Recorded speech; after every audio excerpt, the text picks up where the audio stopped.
Ang ating Kenneth ay susunduin ang ate Zoe sa school. Let's go. Yeah. Sama ikaw daw. Na. Ano na yan, oh. Nakaharap na yung ano niya, stroller. Dati nakabaliktad, ngayon nakaharap na siya sa daan. I-ano ko to para maarawan siya. Let's go. Sunduin na natin si ate. Someone is excited. Nakagat siya ng lamok, guys, oh. Sa ilong pa man din siya na ano. Tarabi. Let's go. Ay, nanggaling ko muna yung pagkalaki. Yes. Yes, yes, yes. Eh? Eh? Alis siya. Kahawak naman niya, oy. Oh, kahawak mo, be. Hindi naman mahulog. Naka-seatbelt naman po yan, no? Sunduin muna natin ang ating ate Zoe. Today ay Tuesday dito. October 6. October 10. Si Daddy Teban ay pang umaga sa work. At ako, alam nyo naman ako ay walang work ngayong month. Si Daddy Teban yan mamayang konti uwi na. 3 o'clock yun uuwi. Kaya lang kasi si ate Zoe hanggang 2 o'clock ang school niya. Bakit ang puti natin? Yan. Okay na ito itinagin. Ako na talaga ang maghatid at magsundo sa kanya. Kasi nga ilang weeks na lang din naman siya dito sa school na to. Kasi lilipat na din siya. Sa katapusan, mag-i-start na siya dun sa kabilang school. Kung saan tayo lilipat nga. Kamusta ang Ken? Uy, okay ka pa po? Okay pa yung baby. Kakakain lang kasi niya. Kaka-lunch lang niya. Kaya medyo madumi pa ang bibig niya. Saglit lang, nak. Tanggalin ko muna tong bag na to. Kasi nandito yung cellphone ko. Nagdala ako ng malaking bag nga. Kasi nga dun sa gilid ng school nila, ate Zoe, merong organic farm. Yung mga nagbebenta ng mga fruits. Yung freshly harvest na fruits, vegetable. May itlog, may milk. Puntahan natin para makita din ni ate Zoe. Tingnan niyo yung Ken natin. Pakahawak niya talaga. Oh. Pakahawak niya sa kanyang ano, upuan. Wow, so nice naman ang mga bulaklak niya, oh.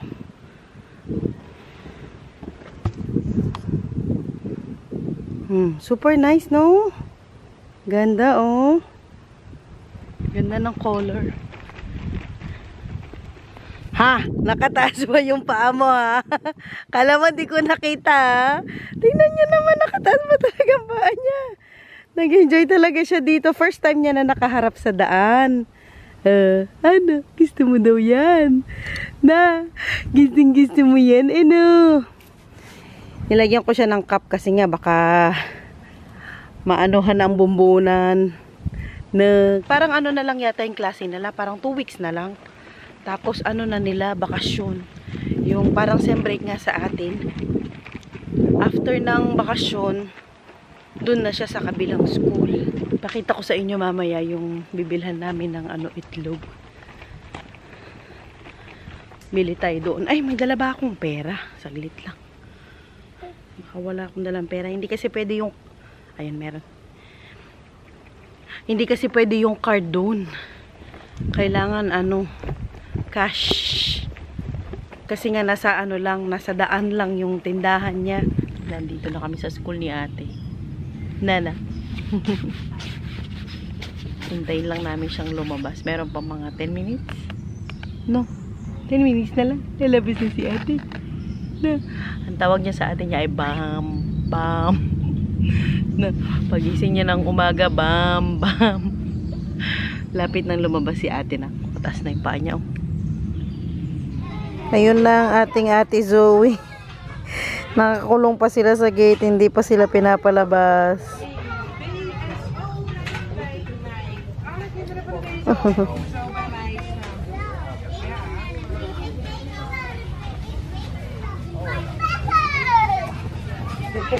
Nay?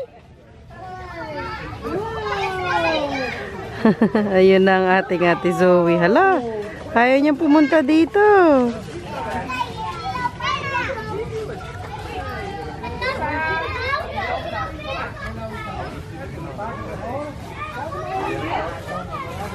Zoe Neat.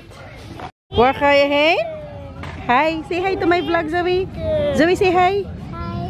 I go here, sit too. Hindi. Dito ikaw sa likod. Hindi. Tara na. Tara, punta tayo doon sa... tanggalin mo yan. Akin na yung bag mo. Sige. O, tanggalin mo yun. Huwag mo yun bibigay kay Kenneth. Kenneth? Hindi pa. Zoe, hindi. Tara, let's buy some eggs here at the back. Let's go get some eggs. Who is that? Who hate her? Kasama na namin ang Ate Zoe. Ay, kumusta ang school mo po? Kumusta ang school mo po? Good. Good. At ang Ken. Punta na kami dito sa bilihan ng mga fresh na itlog at mga fruits. Awakan na di buduay. Yes, we have to buy something first here. Okay? Egg. Yes, we can buy eggs. Can you please walk? Walk, No. ikaw? Walk, ikaw? No. No? There's to move. Pagod daw siya. O, sige. Puntahan Why? natin. Sana meron So pang we have itlog. football. Yeah? Let's go. Ooh. And so do with the Yeah, ball. really? That's nice. And time for kumay. What? With my. Wow, really? Yeah, my move for and Uh-huh. so I first open the Uh-huh. ball. Pakita ko sa inyo saglit. Waka Gilid na di muna tayo. buduay.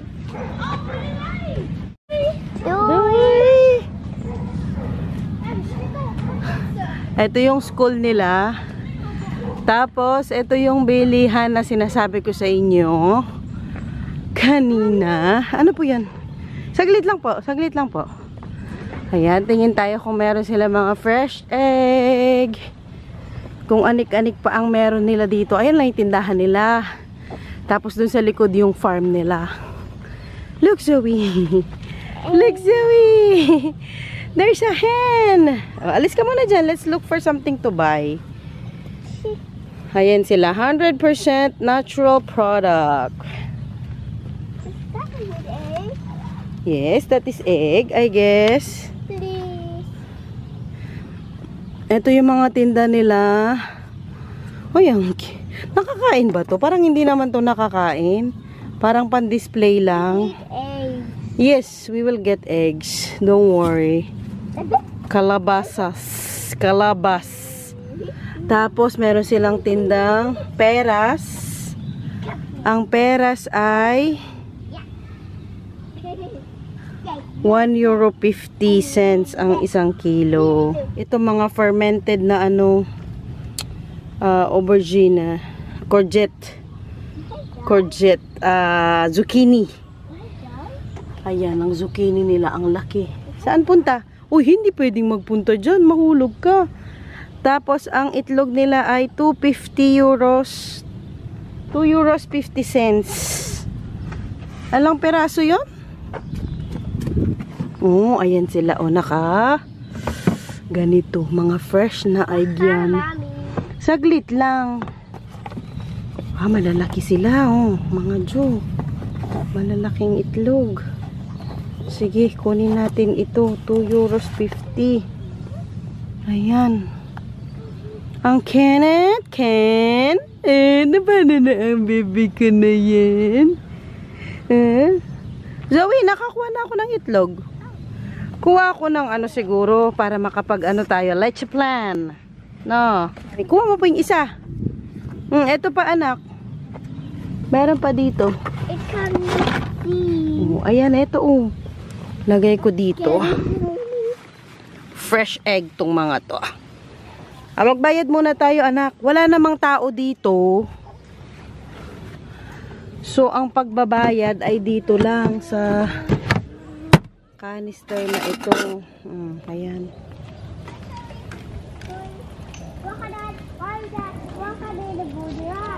Hoy!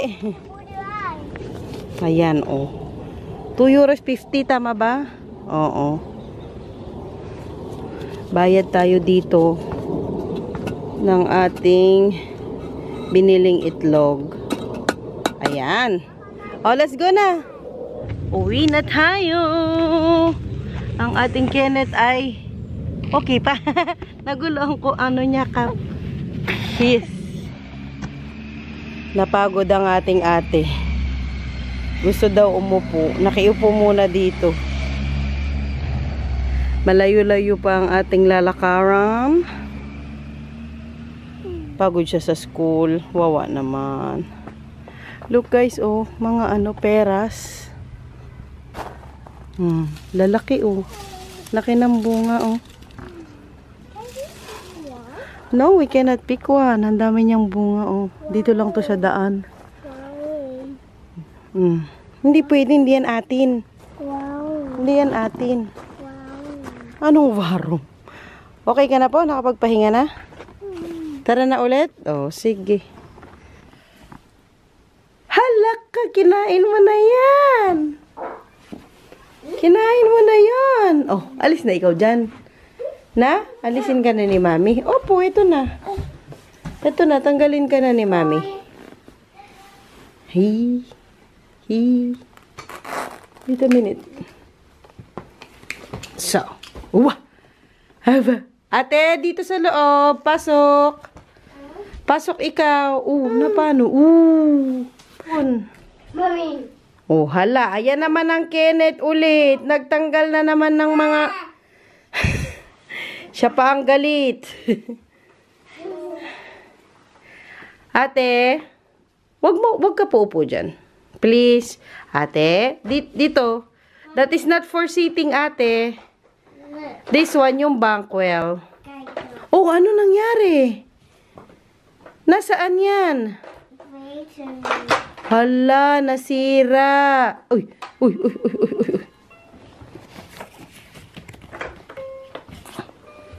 Tara, bihis na muna. Let's go, bihis. Bihis, ate. At Kenneth, milk drink. Hala, ang bilis. May darating na tao today dito sa apartment. I-check niya yung apartment. Siguro sasabihin niya kung ano yung mga tatanggalin, ganyan, ano yung may iwan. Kasi dumating kami dito sa apartment na to, wala itong stove, walang oven, walang exhaust fan. Tapos wala rin siyang shed nung dumating kami dito. Tapos itong wall na ito, ano to, may wallpaper. Tinanggal lang namin. Tapos pininturahan namin siya ng puti. Tapos dumating din kami dito, wala tong floor na to. Wala siyang ganito, wala siyang flooring. Lahat, actually, itong sala, yung entrance, yung kusina, lahat, walang flooring. Tapos sa taas din, lang sa taas, semento lang talaga siya. So, nilagyan lang namin nga ng carpet noon. Tapos yung hagdan, wala din, semento lang din yan. Nilagyan lang din namin ng carpet. Ganon kasi talaga dito kapag mag-apartment ka. Nagawa ni magkapatid. Zoe, perfect anak. Wala talaga silang floor. Ikaw, or minsan meron, tapos yung magre-rentang bahay, tatanungin ng may-ari kung gusto niya bang i-retain yung floor, yung ganyan. Pero most of the time nga, walang floor. So, ikaw talaga maglalagay ng floor. Tapos yung, kung gusto mo maglagay ng wallpaper, or kung gusto mong pinturahan, it's up to you talaga. Ganun mostly yung mga apartment kapag dinatnan mo. Hindi kagaya sa atin na yung mga apartment, kapag dinatnan mo, or kapag mag-apartment ka, wala ka nang gagawin pa. Maglalagay ka na lang ng mga gamit mo, 'di ba? Pero dito hindi. Ikaw pa maglalagay ng floor. Tapos kapag minsan kagaya nga namin, wala nung stove. Walang nakalagay na stove. So, nagano kami ng stove. Although, ganun din naman sa atin, kapag mag-apartment ka, kailangan mo maglagay ng sarili mong stove. Pero yung flooring, hindi mo yun kailangan problemahin. Tapos, yung wall, hindi mo yung kailangan pinturan. Kung gusto mong pinturan, magpapaalam ka muna sa may-ari. Pero dito, hindi. Ikaw bahala kung pipinturahan mo ba or hindi yung apartment. Tapos, ikaw din bahala anong floor ang ilalagay mo. So, ganun ang style ng pag-apartment dito. So, ayun nga, darating yung tao mamaya. Titingnan niya kung ano yung aalisin at kung ano yung i-retain. Tatanungin namin siya kung gusto niya ba yung pinagawang shed nga sa likod. Kung gusto niyang ma-retain yun. At saka yung stove na may oven. Kung gusto niyang kunin from us. Or kung sabihin niya na aalisin namin yan. Pati yung yung shed. Sa atin, majority, hindi mo pwedeng gawin yun. Hindi ka pwedeng mapagawa ng shed. Or hindi mo pwedeng palitan yung floor. Kasi nga yung may-ari ng apartment, siya yung magde-decide kung anong kulay ng floor or kung anong tiles yan na ilalagay niya. Padedein ko muna ang Ken saglit. Uwi na si Daddy Teba niyan. Tapos mga ilang minutes darating na yung tao mag-check. Dumating na ang kanyang daddy. Happy yarn. Nandiyan na sa loob yung lalaki nag-check. Nasa likod ata. Oo, go. Dad, hindi ko maintindihan. Hindi, mag-check muna daw siya. Dad, mag-check siya mag-isa. Zoe, come! Hala! Nandito na din yung ano, nag-check ng bahay. Hindi ko alam kung anong... Mamaya na ate, mag-ice siya. Kung anong pag-usapan nila. Ganito talaga sa Netherlands. Iba ang rules nila pag mag-a-apartment ka. Iba ang patakaran nila kung baga pag mag-a-apartment ka. Yeah, hintayin namin yan kung ano ang sasabihin niya at ano ang papatanggal niya. Ayan na yung tao. Aalis na. Bijna. Ik ga bijna weg. Ik weet dat je vanaf So, andyan pala siya. Pati pinto, chinecheck nila. Nee, dat is ook zo. Dat is van die statische foto, denk ik. Het zit niet helemaal vastgeplakt. Nee, dat moet ik dan denk ik. Ja, als we laat het zelf afhalen. Laten we er eerst maar zitten. Yeah, sure. Nandun na siya sa ano, kusina ang ate Zoe sama-sama. Na paano ate? Die grote gelukkig gaat. Ja, mispas. Voor is het dan oké, maar achter Altijd moet er een beetje netjes Oké. Nou, zal ik hem even afdiepen en dan zijn we klaar hoor. Ja. Hallo, Zoe, gusto mo ng mangga? Zoe, gusto mo ng mangga? Mango. Mango. I don't want this. Itong leche pa. Kulay yellow siya pero ano? Masim. Mommy, Hindi siya maasim. Wala siyang lasa. Kaya may ano ko bago.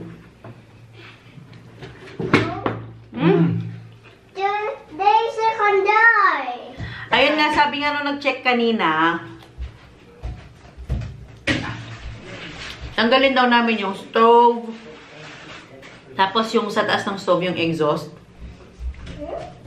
Tapos yung floor, tanggalin daw lahat. Kapag daw October 27, wala pa silang narinig, wala kaming narinig na dapat magstay yung floor. Tatanggalin daw namin kasi depende daw yun sa susunod na magre-renta.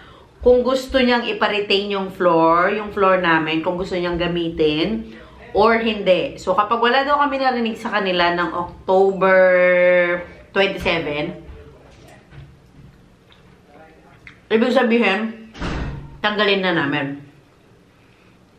Pati yung carpet sa hagdan, pati yung floor sa taas, lahat ng floors tatanggalin. Kapag hindi nagustuhan ng susunod na magre-renta. Tapos, ano pa ba? Yung mga butas, kasi meron kami mga sinabit, na mga frames, na mga wooden planks. So, lahat ng mga pinagbutasan na yon kailangang i-fill in. Dapat walang butas.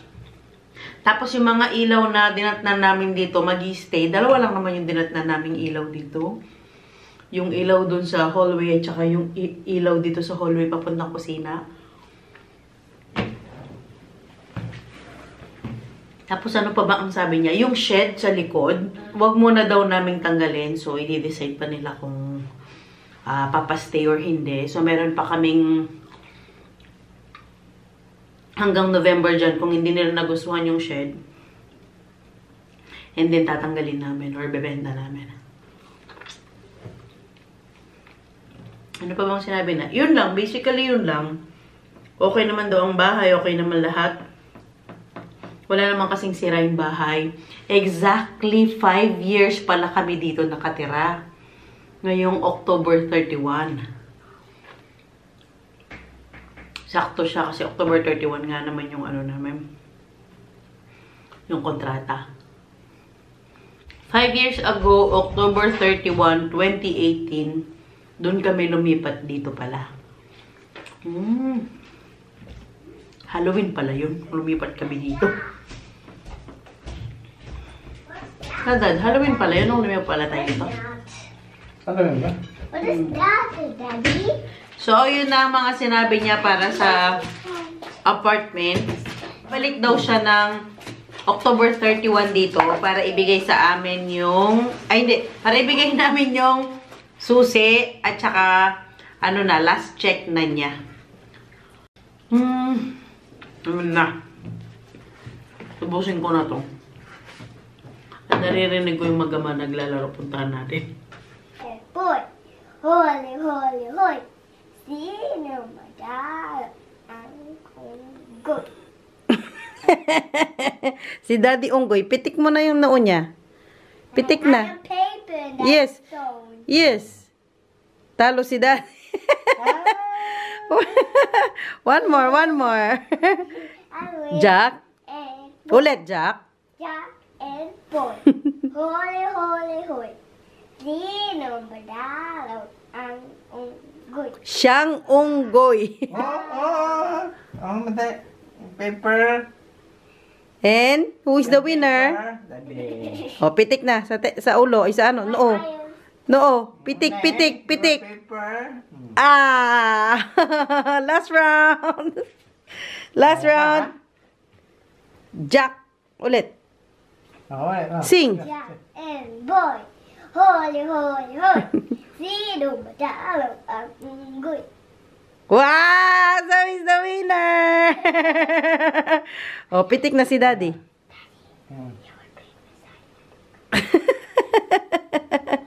Okay. Jack and boy. Isa pa daw. Holy, holy, holy. Sino madal ang Siyang Unggoy. Sino natalo? Hindi, si Daddy. Natalo si Daddy. Paper. And I am Susan, and we can come. Thank you for watching. Bye.